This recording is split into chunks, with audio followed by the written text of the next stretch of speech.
আসসালামু আলাইকুম প্রিয় ভিউয়ার্স, আশা করছি আপনারা ভালো আছেন। আজকে আমি ষষ্ঠ শ্রেণীর গণিতের অনুশীলনী 1.3-এর 11 নম্বর প্রশ্নের বেসিক বিষয় আলোচনা করব। তো 11 নম্বর প্রশ্নটা একটু ব্যতিক্রমী। লেখা আছে কি যে 5 অঙ্কের কোন বৃহত্তম সংখ্যাকে এত এত এত দ্বারা ভাগ করলে প্রত্যেকবার ভাগশেষ হবে 10।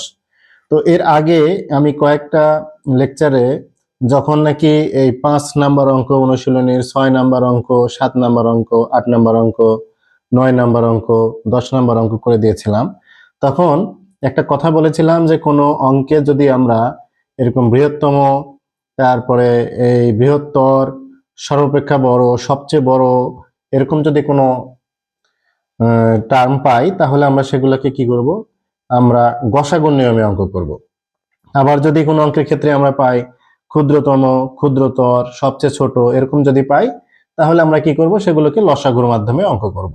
তো ওভাবে করে অঙ্ক করে এই সব অঙ্ক কিন্তু আমাদের হয়ে গেছিল এবং ওইভাবে করে কিন্তু আমাদের 95% অঙ্ক করা যাবে। কিন্তু দেখেন এই 11 নম্বর প্রশ্নে বলছে কি যে 5 অঙ্কের কোন বৃহত্তম সংখ্যাকে এত এত এত দ্বারা ভাগ করলে প্রত্যেকবার ভাগশেষ 10 থাকবে। তাহলে এই অঙ্কে আমরা টার্ম পাচ্ছি বৃহত্তম, যদিও আমাদের এখানে বৃহত্তম লেখা আছে, কিন্তু এই অঙ্কটাকে আমরা গসাগুর মাধ্যমে করতে পারবো না।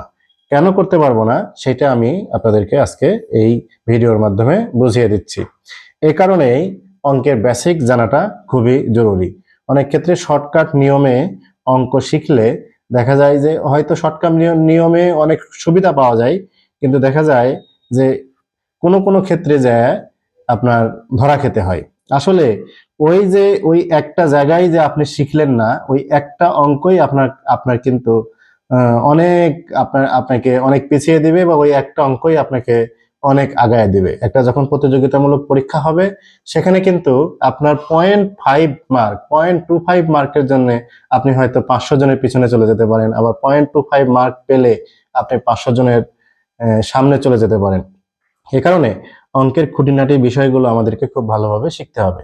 দেখেন আমি কয়েকটা সংখ্যা নিয়েছি এখানে, যে সংখ্যাটা 11 নম্বর প্রশ্নে দেয়া আছে 16, 24, 30 আর 36। এই সংখ্যাগুলো ব্যবহার করে অঙ্ক দুইভাবে সাজানো যায়। কিভাবে সাজানো যায়?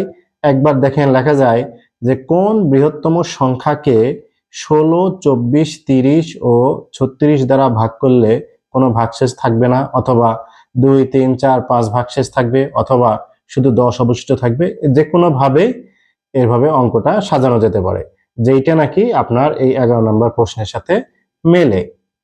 আবার একইভাবে ওই অঙ্কটাকে আরেকভাবে সাজানো যায়। কিভাবে? দেখেন যে কোন বৃহত্তম সংখ্যা দ্বারা, কোন বৃহত্তম সংখ্যা দ্বারা এই 16, 24, 30 ও 36কে ভাগ করলে কোনো ভাগশেষ থাকবে না, বা 2, 3, 4, 5 ভাগশেষ থাকবে, অথবা 10 অবশিষ্ট থাকবে, ভাগশেষ থাকবে। এরকম ভাবে এই কয়টা সংখ্যা ব্যবহার করে আমাদেরকে এই অঙ্কটা এভাবে দুইভাবে সাজানো যায়। এটাই হচ্ছে মূল কথা, যে অঙ্কটা কিভাবে সাজিয়ে পরীক্ষাতে প্রশ্ন আকারে দিয়েছে। দেখেন যদি অঙ্কটা এরকম হয় যে কোন বৃহত্তম সংখ্যাকে এত এত এত দ্বারা ভাগ করলে কোনো ভাগশেষ থাকবে না, তাহলে আমাদের ওই বৃহত্তম সংখ্যাটা হবে কি, এই যে চারটা সংখ্যা আছে তাদের গুণিতক। কেন? কারণ হচ্ছে কি যে ওই বৃহত্তম সংখ্যাকে এত এত এত দ্বারা কি করতে হবে, ভাগ করতে হবে। অর্থাৎ ওই সংখ্যাটা অবশ্যই কি হবে, এই এই সবচেয়ে যে বড় সংখ্যা, এই চারটে সংখ্যা যে দেয়া আছে তার মধ্যে সবচেয়ে যে বড় সংখ্যা, সেই বড় সংখ্যার গুণিতক হবে এবং বড় সংখ্যা দ্বারাও ভাগ করতে হবে। অর্থাৎ ওই সংখ্যাটা অবশ্যই 36-এর চেয়ে বড় হবে। আর এই 36-এর চেয়ে বড় সংখ্যা আমাদের নির্ণয় করতে গেলে কি করতে হয়, 36-এর গুণিতক বের করতে হয়। কথা ক্লিয়ার? আর যদি প্রশ্নটা এরকম থাকে যে কোন বৃহত্তম সংখ্যা দ্বারা, কোন বৃহত্তম সংখ্যা দ্বারা এত এত এতকে ভাগ করলে, অর্থাৎ কি হবে, তখন ওই সংখ্যাটা কি হবে, এই 36-এর চেয়ে ছোট হবে বা 36-এর সমান হবে, অর্থাৎ তখন গুণনীয়ক বের করতে হবে। একই সংখ্যা অঙ্কটা দুইভাবে সাজানো যেতে পারে। একটা হচ্ছে কোন বৃহত্তম সংখ্যা কে, অর্থাৎ সেই সংখ্যাটা কি হবে, এই সংখ্যাগুলোর চেয়ে বড় হবে এবং এদের গুণিতক হবে।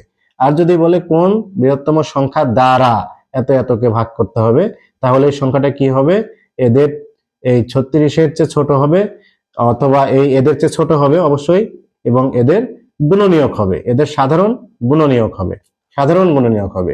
অর্থাৎ কি করতে হবে, যদি থাকে কোন বৃহত্তম সংখ্যা দ্বারা এত এত এতকে ভাগ করলে কোনো ভাগশেষ থাকবে না, বা এত এত ভাগশেষ থাকবে, 10 অবশিষ্ট থাকবে, তাহলে আমাদেরকে অঙ্ক করতে হবে কিসের নিয়মে, এই গসাগুর নিয়মে। আর যদি থাকে কোন বৃহত্তম সংখ্যা কে, অর্থাৎ ওই সংখ্যাটা কি হবে, এদের চেয়ে বড় হবে, তাহলে কি করে অঙ্ক করতে হবে, আমাদেরকে এই লসাগু নিয়মে করতে হবে। তাহলে আমরা আগে যে নিয়মটা শিখেছিলাম সেই নিয়মে আমরা 95% অঙ্ক করতে পারবো ঠিকই, কিন্তু আমাদের অঙ্কের এই ভাষাটাও আমাদেরকে বুঝে অঙ্ক করতে হবে। আবার যদি এখানে লেখে কোন ক্ষুদ্রতম সংখ্যাকে, তাও কিন্তু একইভাবে এই এই লসাগুর মাধ্যমে করতে হবে। দেখা থাকে যদি কোন বৃহত্তম সংখ্যাকে, কোন ক্ষুদ্রতম সংখ্যাকে এত এত দ্বারা ভাগ করলে, তাও কিন্তু এটা লসাগুর মাধ্যমে করতে হবে।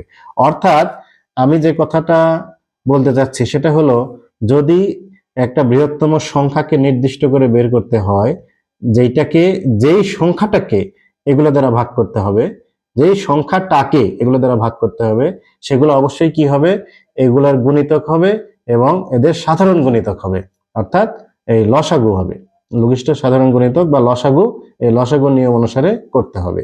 আর যদি বলে যে কোন সংখ্যা দ্বারা, তাহলে এই সংখ্যাগুলো কি হবে, যে সংখ্যা দ্বারা, সেই সংখ্যা দ্বারা এত এতকে ভাগ করতে হবে, অর্থাৎ এই সংখ্যাটা কি হবে, ওই সংখ্যাটা কি হবে, এই যে 4টা সংখ্যা বা 5টা সংখ্যা দেওয়া থাকবে তাদের সাধারণ গুণনীয়ক হবে।